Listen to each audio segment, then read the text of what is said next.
VP8 news కి స్వాగతం.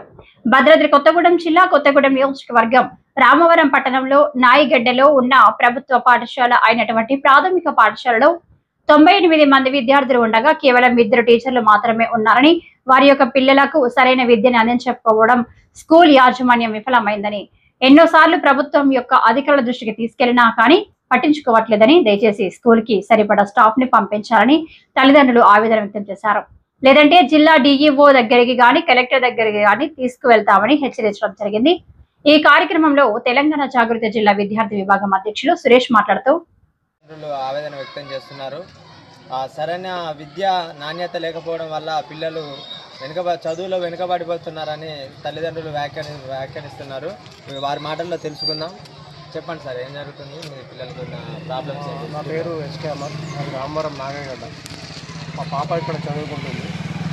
పిల్లలు ఇక్కడ 95 మంది ఉన్నారు. గత 4 నెలలు 5 నెలల నుంచి 2 టీచర్లు మాత్రమే వస్తున్నారు. మేము స్కూల్లో ఉన్న టీచర్లకు చాలాసార్లు రిక్వెస్ట్ చేశాము, మేడం మరి ఇంతమంది పిల్లలు ఉన్నారు, మరి పిల్లలకు చదువు సరిగా ఉండడం లేదు, మీరు 2 ఉన్నారు, మీ 2 ఇళ్లలో కూడా ఎప్పుడన్నా ఏదన్నా మీటింగ్ ఉందన్నా ఏదైనా వెళ్ళిపోయినప్పుడు ఒక్కరే ఉంటున్నారు, పిల్లలు ఎవరికి చదువు సరిగా ఉండడం లేదు మేడం. మేము ఇంటికి వచ్చిన తర్వాత కూడా పిల్లల చదువు విషయంలో అడిగి తెలుసుకున్నా కూడా పిల్లలు సరిగా చెప్పట్లేదని స్కూల్ దగ్గరకు వచ్చి చాలాసార్లు అడిగాము. అడిగితే వాళ్ళు ఇదే చెప్పారు, మేము 2మే ఉన్నామండి, మేము కూడా పై వాళ్ళకు చాలాసార్లు చెప్పాము, మేడం ఇక్కడ టీచర్ల కొరత ఉంది అని చెప్పేసి మేము కూడా చాలాసార్లు చెప్తున్నామండి, వాళ్ళు ఎవరిని పంపిస్తలేదు, మేమేం చేయాలని అన్నట్టుగా వాళ్ళు సమాధానం చెప్పారు. మీ పిల్లలు చదువుతున్నారా? మా అమ్మాయి ఇక్కడే చదువుకుంటుంది, 3వ తరగతి ఇప్పుడు. మా అమ్మాయి SK ఆసిఫ్ అమ్మాయి పేరు. ఈరోజు మేము MHO మేడం గారికి కూడా పోయి ఇచ్చాము, MEO గారికి పోయి ఇచ్చాము. మరి MEO గారు ఈరోజు లీవ్లో ఉన్నారన్నారు, ఫోన్లో మాట్లాడారు, అక్కడ వినతి పత్రం ఇచ్చి వెళ్ళండి అని అన్నారు. అక్కడ అయితే మేము ఇచ్చి వచ్చాము. మరి ఇప్పటికైనా ఈ ప్రభుత్వాలు కొద్దిగా ఈ ప్రభుత్వ స్కూళ్ళపై దృష్టి సారించి మా యొక్క పిల్లల చదువు విషయంలో ప్రభుత్వం ఇప్పటికైనా దీని మీద స్పందించి ఈ స్కూల్కి టీచర్లను ఇవ్వగలరని మా యొక్క మనదండి. ప్రాబ్లం ఏంటి? మీ పిల్లల పట్ల స్కూల్లో ఉన్నటువంటి మీరు ఎదుర్కొంటున్న సమస్యలు ఏంటి? సార్ నమస్తే అండి, నా పేరు సయ్యద్ యాకూబ్ పాషా, రామవరం పంజాబ్. మాది ఇక్కడ 3 పిల్లలు చదువుతున్నారు. 1st class, 3rd class, 5th class. కానీ ఇక్కడ 90 మంది పిల్లలు ఉన్నారు. కానీ ఇక్కడ 95 మంది పిల్లలు ఉన్నారు. కానీ టీచర్లు మాత్రం 2 ఉన్నారు. టీచర్లు సార్లు వస్తున్నారు, మళ్ళీ వెళ్ళిపోతున్నారు. ఎందుకు వెళ్ళిపోతున్నారో తెలియదు. మేము మేడంని అడిగినాం, హెడ్ మాస్టర్ గారిని అడిగితే వాళ్ళు ఏమన్నారు, ఇక్కడ మరి కొరత ఉందండి, మీరు బయట అప్లికేషన్ పెట్టండి అని చెప్తే MEO ఆఫీస్ అక్కడికి పోయినాం. మేము పోయి అక్కడ అప్లికేషన్ ఇచ్చేసినాం. అక్కడ మేడం గారు లేరు, ఇక లీవ్లు ఉన్నారట. ఫోన్లో మాట్లాడి మావాడు మాట్లాడి చెప్తే ఇక లాస్ట్ మేము ఇక్కడికి వచ్చి మాట్లాడతాం సార్. ప్రతి ఒక్క క్లాస్కి వచ్చేసి సబ్జెక్ట్ వైజ్గా ప్రతి ఒక్క టీచర్ ఉండాలా, దానికి తగ్గట్టుగా స్టాఫ్ లేరండి స్కూల్ అండి. ఇప్పుడు మీరు ఒకసారి చూడండి, పిల్లలందరినీ ఇప్పుడు ఇక్కడ 5th క్లాస్ వరకు ఉంటారు కదా, ఆ 5th క్లాసులలో అందరినీ ఒకే కాడ ఉన్నారు. ఇప్పుడు ఇక్కడ ఇండివిజువల్గా ఉండాలంటే టీచర్ల కొరత ఉంది, వాళ్ళు అలా సపరేట్గా పెట్టలేరు కాబట్టి అందరూ ఒకటే కాడ ఉండడం వల్ల ఇప్పుడు వాళ్ళకి 1వ తరగతి చదువుతున్నారా, 2వ తరగతి అలా వాళ్ళకు కూడా పిల్లలకు అర్థం కావడం లేదు. అందుకోసమే ఫుడ్ విషయంలో ఎలా ఉంటుంది? ఫుడ్ విషయంలో అయితే బాగానే ఉందండి. ఇక్కడ స్కూల్లో ఇంతవరకు అయితే మాకు ఫుడ్ విషయంలో కంప్లైంట్స్ ఏం చేయలేదు.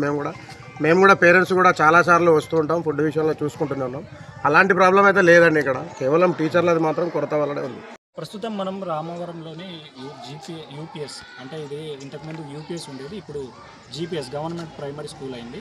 ప్రస్తుతం ఈ గవర్నమెంట్ ప్రైమరీ స్కూల్లో 95 మంది విద్యార్థులు చదువుతున్నారు.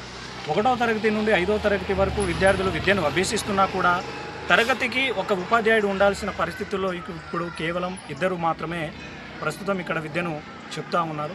తల్లిదండ్రులు బాధపడేది ఏంటంటే 5 తరగతులు ఉన్నా కానీ ఇక్కడ 2 మాత్రమే ఉపాధ్యాయులు ఉండటంతో సరైన సమయానికి వాళ్లకు విద్యా బుద్ధులు నేర్పించే సమయం సరిపోకపోవడంతో విద్యార్థులు చదువులో వెనకబడిపోతున్నారని తల్లిదండ్రులు ఆందోళన వ్యక్తం చేస్తున్నారు. గతంలో అనేక మంది ఇదే పాఠశాలలో చదువుకొని ఉన్నత స్థాయికి ఎదిగినటువంటి సందర్భాలు ఉన్నాయి.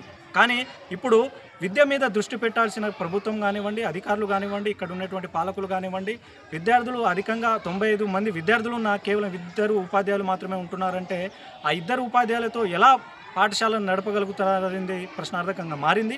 ఇప్పుడు మేము తెలంగాణ జాగృతి విద్యార్థి విభాగంగా కూడా డిమాండ్ చేసేది ఏంటంటే, ఇక్కడ 95 మంది విద్యార్థులు ఉన్నారు. ఎందుకంటే ఈ సంవత్సరం 95 మంది ఉన్నారు. ఇంకో 3-4 నెలల తర్వాత మళ్ళీ స్ట్రెంత్ పెరిగే అవకాశం ఉంటుంది. ఆ స్ట్రెంత్ పెరిగితే మాత్రం కేవలం 2 ఉపాధ్యాయులే ఉంటారా అనేది మేము ప్రశ్నిస్తున్నాం.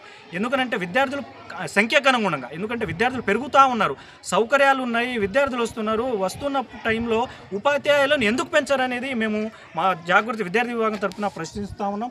విద్యార్థుల సంఖ్యకు అనుగుణంగా ఉపాధ్యాయులను పెంచాలి, ఉపాధ్యాయులను పెంచి విద్యార్థులకు నాణ్యమైనటువంటి విద్యను అందించాలనేటువంటి ఏకైక డిమాండ్ మాతో ఉంది. ఈ రోజున ఎంఈఓ గారికి మేము ఫోన్ ద్వారా సంప్రదించడం జరిగింది. ఎంఈఓ గారు సానుకూలంగా స్పందించారు. ఎంఈఓ గారు స్పందించారు, ఈ 2 రోజులు ఆగమని చెప్పారు. ఈ 2 రోజుల్లో ఈ సమస్య పరిష్కారం కాకపోతే డిఈఓ కార్యాలయం దగ్గరికి వెళ్తాము, డిఈఓ దగ్గరికి కూడా ఈ సమస్యను దృష్టికి తీసుకెళ్తాము. డిఈఓ గారు కూడా సమస్య పరిష్కరించని పక్షంలో కలెక్టర్ గారి దృష్టికి కూడా తీసుకువెళ్తాము. ఎందుకంటే ఇక్కడ ఉన్నటువంటి ఈ ప్రభుత్వ పాఠశాలలు చదివేటువంటి పిల్లలు ఎవరైతే ఉన్నారో వాళ్ళ తల్లిదండ్రులు రోజువారీ కూలి పనులు చేసుకుంటూ వారి విద్యార్థులను ఉన్నత స్థాయికి చదివించాలనే లక్ష్యంతో ఈరోజు ప్రభుత్వ పాఠశాలలో చదివిస్తూ ఉన్నారు. వారేదో కాన్వెంట్లలో, ప్రైవేట్ స్కూళ్ళలో పెట్టి పంపించేటువంటి స్తోమత లేదు. ప్రభుత్వమైనా, అధికారులైనా, ప్రజాప్రతినిధులైనా ఇకనైనా స్పందించి ఇక్కడ ఉన్నటువంటి పేద విద్యార్థులు ఎవరైతే ఉన్నారో వారి సమస్యను పరిష్కరించాలని మేము తెలంగాణ జాగృతి విద్యార్థి విభాగం తరఫున డిమాండ్ చేస్తున్నాం. స్థానిక ఎమ్మెల్యే కూడా స్పందించాలి. లోకల్లో ఉన్నటువంటి ప్రజాప్రతినిధులు కూడా మానవతా దృక్పథం, ఎందుకంటే మన పిల్లలు కూడా ప్రభుత్వ పాఠశాలలో చదివే విద్యార్థులు ఉంటారు. వారి సమస్యను పరిష్కరించే విధంగా ఎందుకంటే సమస్య అనేది అందరి మీద ఉంటుంది. ఈ సమస్యను మానవతా దృక్పథంతో పరిష్కరించే విధంగా చర్యలు తీసుకోవాలని కోరుతున్నాము. ఈ అవకాశం ఇచ్చినందుకు మీడియా మిత్రులకు ధన్యవాదాలు.